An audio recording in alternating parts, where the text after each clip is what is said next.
Con el avance de la tecnología, lamentablemente, también irrumpen otro tipo de delitos y la violencia de género se manifiesta también en otros espacios, como es el espacio o el mundo digital. Sí, y la particularidad de esta situación, de este delito, si se quiere, aunque cuesta tipificarlo, de la sextorsión, es que no tiene por ahí el marco legal o la apoyatura normativa para penalizarlo, como sí otras figuras que conocemos más, como es el grooming, el sexting, bueno, cuestiones que se dan, que tienen otras particularidades.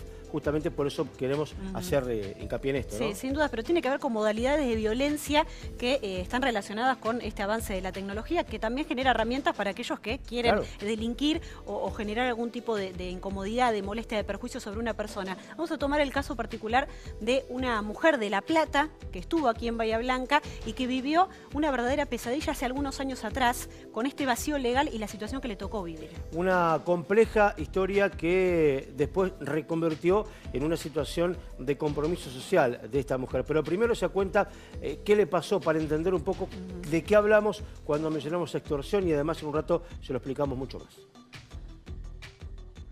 La fundación surge a partir de mi experiencia personal en 2012, donde nos encontramos con un vacío legislativo tremendo en torno a la violencia digital que padecía yo puntualmente a manos de mi expareja por la difusión de mi material íntimo a muchos hombres en la ciudad de La Plata, de donde pertenezco, y ante el conocimiento de que esto no era un delito, que no teníamos un sistema estatal a la altura, y estoy hablando de comisarías, fiscalías, que entendieran la dimensión de la problemática, la Fundación nace como una propuesta para poder asistir a mujeres que han pasado situaciones de violencia digital, que las están pasando o que temen también por alguna vulneración de derechos en el plano de Internet. El impulso a la denuncia es importantísimo y, por otro lado, la alfabetización digital. Bajo ningún concepto tiene que ver con no tomarse una fotografía en intimidad o no filmarse. Tiene que ver con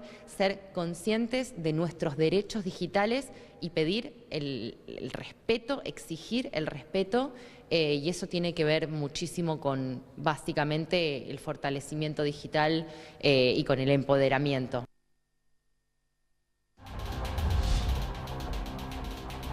Enseguida vamos a repasar un poco más de su historia, lo contamos brevemente. Ella tenía una relación, una pareja, se peleó, se separó y esa persona, este hombre, empezó a utilizar fotos, videos íntimos para crear perfiles falsos, por ejemplo en las redes sociales, contactarse con otros hombres y generar toda una situación peligrosa para ella realmente. Contactaba personas y hombres que estaban dentro de su radio de domicilio, donde vivía ella. O sea, fíjense qué grado de perversión y qué grado de violencia digital imprimió sobre esta persona, esta mujer, que tuvo que mudarse y después volvió, pero la pasó realmente muy mal. Fíjense que hasta qué grado, por eso que es mucho más complejo quizás, y a veces puede ser por una cuestión de amenazas, de extorsión, y otras veces simplemente para bueno, empeorarle la vida a una persona. En un momento acaban de recordar cuando nombremos este término, en un momento se la intentó llamar porno venganza. Un término que no coincide con lo que digamos, con el fundamento, porque digamos es banalizar un poco realmente la problemática y de qué se trata, ¿no? Si no representa la dimensión que tiene esta situación, que es un delito digital. En lo digital hay mucho por descubrir y por determinar todavía, pero evidentemente hay derechos de las personas en todos los rubros y los ambientes. Vamos a compartir algunos datos para entender un poco de qué hablamos cuando decimos sextorsión. Bueno, vamos a hablar. Tiene que ver con amenazas a los usuarios con revelar fotos y videos íntimos. Directamente después obviamente se complejiza y tiene alguna vuelta más, pero para hacer una definición clara, justamente es esta, ¿no? Estamos hablando de personas que sufren del hackeo, ¿no? El hackeo que se utiliza para distintas cuestiones, para robos también, cuestiones bancarias. Bueno, en este caso tiene más que ver con una extorsión, con un acoso que se realiza a partir de hackeo de datos. Claro, en la mayoría de los casos tiene que ver con hackeo. Otras veces, a veces, es material que por ahí uno pudo compartir, pero que termina publicándose, por supuesto, sin el consentimiento de la otra persona que termina siendo víctima de esta historia. Más datos que tienen que ver con la sextorsión.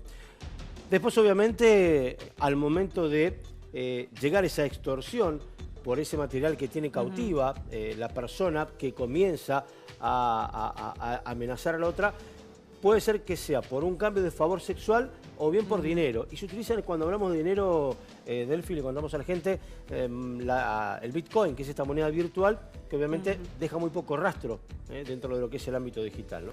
Y existe un vacío legal, recién lo comentaba la propia víctima, la propia abogada que estuvo aquí en Bahía Blanca. Hay un vacío legal, hay poco determinado, preciso en el mundo digital en cuanto a los derechos de las personas, qué se puede reclamar, cómo proteger los datos personales. Por eso es que es algo que está, digamos, preocupando mucho en la actualidad, por este avance de la tecnología, pero los derechos y las leyes no avanzan en el mismo sentido, ¿no? Hay figuras que ustedes han escuchado, como el grooming, el sexting, bueno, que están catalogadas, están tipificadas y son parte del código y están penalizadas. Pero aquí hay ya una situación no tan sencilla para, bueno, encuadrar este tipo de delitos.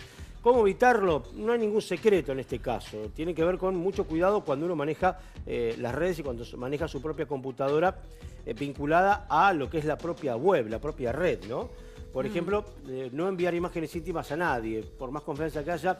Sí, es difícil porque, bueno, uno cree que tiene derecho, por supuesto, a utilizar las imágenes como uno quiera, pero bueno, es cierto que del otro lado uno no sabe con quién se va a encontrar, entonces lo mejor es prevenir antes que por ahí tal vez lamentar alguna situación, ¿no? Hay muchas de estas situaciones que están vinculadas a los correos electrónicos que por ahí reciben las personas con la amenaza de que tiene datos, tiene contraseñas, y ahí es donde empieza esta sextorsión a partir quizás de una mentira, no tiene ningún material, pero el fin último puede llegar a ser el dinero, ¿no? Que deposites una cantidad de dinero. Por eso la idea es tratar de no vincularse a correos maliciosos, correos que por ahí pasan ese filtro del spam y se te meten y tienen algún tipo de adjunto, por ejemplo, bueno, malicioso y que acarrea este tipo de situaciones, ¿no? Cambiar también recurrentemente las contraseñas, bueno, apagar las cámaras web, ¿no? Las webcams que tienen las computadoras cuando no la uses o ponerle, sino también alguna... Taparla, alguna una cinta o algo como para también preservar la imagen a partir de allí, ¿no? Sí, sí, uno está por ahí conectado a un Wi-Fi o está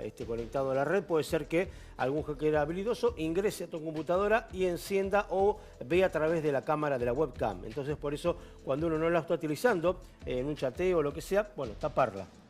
Muy bien. Bueno, esta abogada, que recién convertimos en una primera parte del testimonio, tiene una agrupación que recorre el país brindando charlas y capacitación. Estuvo aquí en el marco de la Cátedra de Violencia de Género y aprovechamos para conocer un poco más ahora sí, en detalle, la historia personal de ella. Claro, y su trabajo en base a esta situación, cómo ha reconvertido este momento donde ella intentó hasta mudarse de provincia, pero finalmente recurrió a la posibilidad de avanzar con su historia para impedir que esto le suceda a otras personas.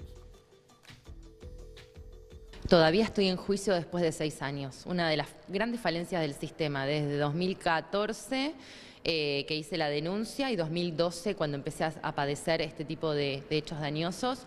Y la verdad es que como impactó en mi vida, a mí, por un lado, me generó una modificación absoluta de mi proyecto de vida, pero por otro lado me abrió este camino en el que me di cuenta que era importante que alguien pudiera venir a plantear alternativas a un Estado ausente en torno a la violencia digital hacia las mujeres, la acción social que realiza la Fundación y el impacto beneficioso para tantas mujeres es lo que hoy a mí me permite también estar plenamente orgullosa y ver resignificado un poco ese dolor inicial. ¿Qué pasa justamente con la imagen íntima de la mujer? ¿Cuáles son los errores al momento de pensar que es la víctima en realidad la que provocó una determinada situación? Sí, sin duda, la culpabilización de las mujeres por el hecho de ejercer su libre sexualidad es prácticamente la primera respuesta que obtenemos de la sociedad, ¿no?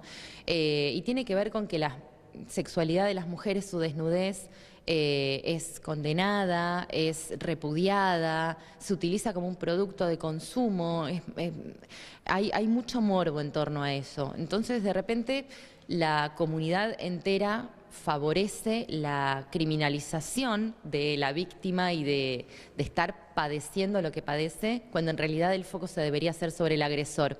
Pero las mujeres tenemos ese doble impacto, no solo de nuestro agresor originario, sino también de toda la sociedad y cómo nos estigmatiza por el hecho de estar viviendo una situación de violencia en estos niveles.